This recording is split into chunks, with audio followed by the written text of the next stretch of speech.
അതെ, നമുക്ക് മണ്ണ് കണ്ടമാനം കയറാനുണ്ട് ചന്ദ്രേട്ടാ. ആ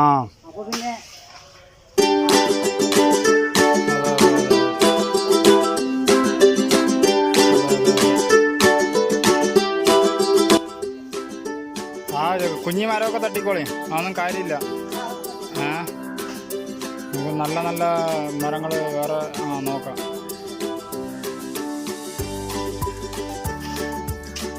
വേരുകളൊക്കെ ഉണ്ടെങ്കിൽ മാറ്റിക്കോളേ. തറ അലക്കുമ്പോൾ കാലിലൊക്കെ കൈയും കാലൊക്കെ കുത്തി.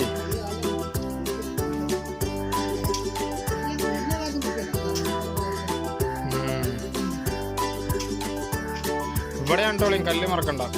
ഇതാ ഈ കല്ല്.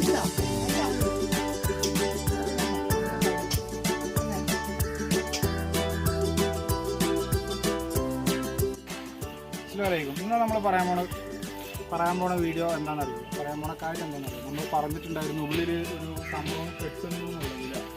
അപ്പോൾ അതിൻ്റെ പണി ഏറെക്കുറെ ഫിനിഷായിട്ടുണ്ട്. നമ്മളിത് തറയിടുന്നതും അതിൻ്റെ വീഡിയോസൊക്കെ നമ്മൾ കാണിച്ചിട്ടുണ്ടായിരുന്നു.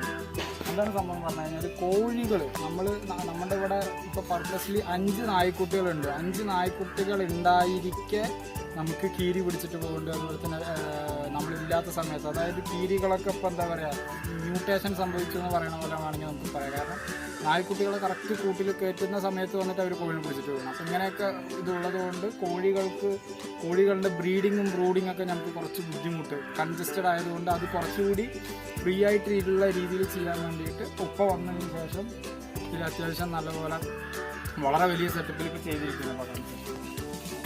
ഇതാണ് അതായത് കോഴിക്കൂടിനിതായിരിക്കും. കോഴിക്ക് വേണ്ടി മാത്രം ചെയ്തിരിക്കുന്ന ഒരു സെറ്റപ്പാണിത്. കോഴിക്ക് വേണ്ടി മാത്രം. ഇവിടെ കണ്ടു കഴിഞ്ഞാൽ കാണാൻ പറ്റും. ഇവിടെ കണ്ടു കഴിഞ്ഞാൽ ഇടുക. കണ്ടു കഴിഞ്ഞാൽ കാണാൻ പറ്റും. ഫുള്ള് നെറ്റാണ്.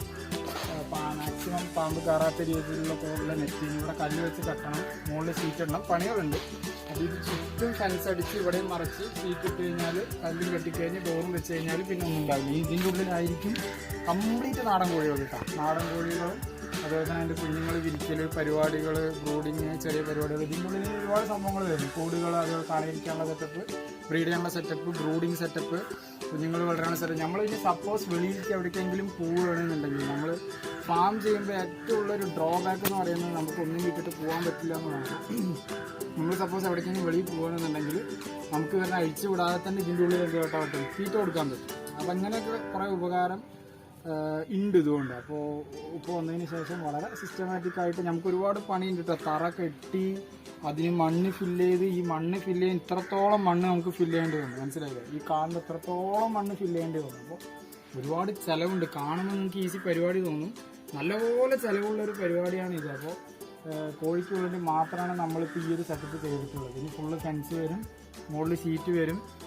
അപ്പോൾ ബ്രൂഡിങ്ങും മറ്റേ പരിപാടികളൊക്കെ ഒഴിവാകും. അതുപോലെ തന്നെ നമുക്ക് പുറമേ നിന്ന് വന്ന് എന്തെങ്കിലും പിടിച്ചിട്ട് പോകാനുള്ള സെറ്റപ്പുകളും നമുക്ക് ഒഴിവാകും. കാരണം അതാ പറഞ്ഞു, നമ്മൾ നായ്ക്കുട്ടികളെ വിടുന്ന സമയത്ത് ഒരു പ്രശ്നമില്ല. നായ്ക്കുട്ടികളെ കയറ്റുന്ന സ്പോട്ട് നമുക്ക് എല്ലാ ടൈമും വരുന്ന തുറന്നു വിടാൻ കഴിയില്ല. ഇപ്പോൾ മഴ സമയത്ത് അല്ലെങ്കിൽ വേറെ ചില സമയത്തൊന്നും നമുക്ക് തുറന്നു വിടാൻ കഴിയില്ല. അങ്ങനെ കയറ്റുന്ന കറക്റ്റ് പർട്ടിക്കുലർ സമയത്ത് വന്നിട്ട് നമ്മൾ 1-2 മെയിൻ കോഴികളെയൊക്കെ പിടിച്ചിട്ട് പോയി. അങ്ങനെയൊക്കെ സംഭവിച്ചിട്ടുണ്ട്. അപ്പോൾ അതുകൊണ്ടാണ് നമ്മൾ ചെയ്ത്. നമ്മൾ ഒരാളെയും കൂടെ കാണിച്ചു തരാം. സുൽത്താൻ ഇവിടെ മെയിൻ. സുൽത്താൻ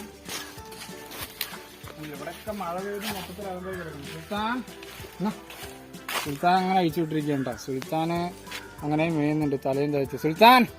സുൽത്താനെ നാണം കൊടുത്തല്ലടാ, നാണം കൊടുത്തല്ലേ സുൽത്താൻ. പൊങ്ങി ഇതാണ് നമ്മുടെ പഴയ പ്രാവൻകൂടിന്റെ കോലം കണ്ട, അൽ റിസ്ക് സ്വസുഖി. അപ്പോൾ ഇതാണ് സംഭവം നമ്മൾ ചെയ്യുന്നതും. നമ്മുടെ ഉപ്പ വന്നു കഴിഞ്ഞാൽ ഇതൊക്കെ. വേറൊരു കാര്യം എന്ന് പറഞ്ഞു കഴിഞ്ഞാൽ, നമ്മുടെ സുഹൃത്തിൻ്റെ വീട്ടുകളിലാണെങ്കിലും എവിടെയാണെങ്കിലും ആരും ഇതിനു വേണ്ടി ഇത്രത്തോളം പൈസകൾ ചിലവാക്കാറില്ല. ഒന്നാമത്തെ കേസ് കുടുംബത്തിലെല്ലാവരും, നമ്മുടെ വാപ്പയാണെങ്കിലും ഉമ്മയാണെങ്കിലും അനിയനാണെങ്കിലും എല്ലാവർക്കും ഇതിനോടുള്ളൊരു ടേസ്റ്റ് ഉള്ളത് കൊണ്ടാണ് ഇത്രത്തോളം ഇതിനു വേണ്ടിയിട്ട് എല്ലാവരും മെനക്കെടുന്നതും പൈസ ചിലവാക്കുന്നത്. അപ്പോൾ അതൊരു ഹയറാണ്. അൽഹംദുലില്ലാ, അതെല്ലാവർക്കും ആ ഒരു ടേസ്റ്റുള്ളതൊരു ഹയറാണ്. എല്ലാവരും ഒന്ന് പറയും നിങ്ങൾ എങ്ങനെയാണ് മെയിൻറ്റെയിൻ ചെയ്യുന്നത്. ഒരാളില്ലെങ്കിൽ ഒരാൾ ഉണ്ടാവുക എന്നുള്ളതാണ് ഇതിൻ്റെ ഒരു രീതി. ഇപ്പോൾ രാവിലെ ഇപ്പോൾ എല്ലാവരും ഇവിടെ ജോലിയുള്ള ആളുകളാണ്, ഞാൻ ജോലിയുള്ള ആളുകളാണ്. ഞാൻ ഇവിടെ ഉണ്ടാവില്ല, ഉപ്പ ഉണ്ടാവില്ല, അനിയന് ക്ലാസ് ഉണ്ട്, അനിയത്തിക്ക് ക്ലാസ് ഉണ്ട്, ഉമ്മാക്ക് ക്ലാസ് ഉണ്ട്. എല്ലാവരും രാവിലെ 9 മണിക്ക് കഴിഞ്ഞ് ഇവിടെ കാലാണ്, ഇവിടെ ഒരാളുണ്ടാവില്ല. ബാക്കി ഇത്രയും സാധനങ്ങളെ നോക്കേണ്ട ജോലി എന്ന് പറയുന്നത് നായ്ക്കുട്ടികൾക്കാണ്. റോക്കി, ക്യാൻഡിഡ്, ലൂസി, തോന്നി. അപ്പോൾ ഇവരാണ് നോക്കൽ, മനസ്സിലായി. അപ്പോൾ നമ്മൾ ഒരാളില്ലെങ്കിൽ നമ്മൾ മനസ്സിൽ വെച്ചാൽ ചെയ്യുന്ന കാര്യങ്ങൾ, പക്ഷേ ഇതിൽ ഒരുപാട് റിസ്ക് ഫാക്ടേഴ്സ് ഉണ്ട്. അപ്പോൾ ഇതാണ് കോഴിൻ്റെ ഷെഡ്. നമ്മൾ പരമാവധി മരങ്ങളൊന്നും മുറിക്കാതെ തന്നെയാണ് അതിൻ്റെ നടുവിലാണ് നമ്മൾ ഉൾപ്പെടുത്തിയിട്ടുള്ളത്. എന്തിനാണ് പറഞ്ഞു കഴിഞ്ഞാൽ ചൂടൊന്നും ഇല്ലാതിരിക്കാൻ ഷീറ്റ് ഇടുന്നത് കൊണ്ട്, അങ്ങനത്തെ ഒരു ഇതിന് വേണ്ടിയിട്ടാണ്. പിന്നെ അതിൻ്റെ അപ്പുറത്തൊരു തൊഴുത്തുണ്ട്, അത് തൊഴുത്തിൻ്റെ കാര്യം നമ്മൾ ഇൻഷാ അല്ലാഹ് വേറൊരു വീഡിയോയിൽ കാണാം.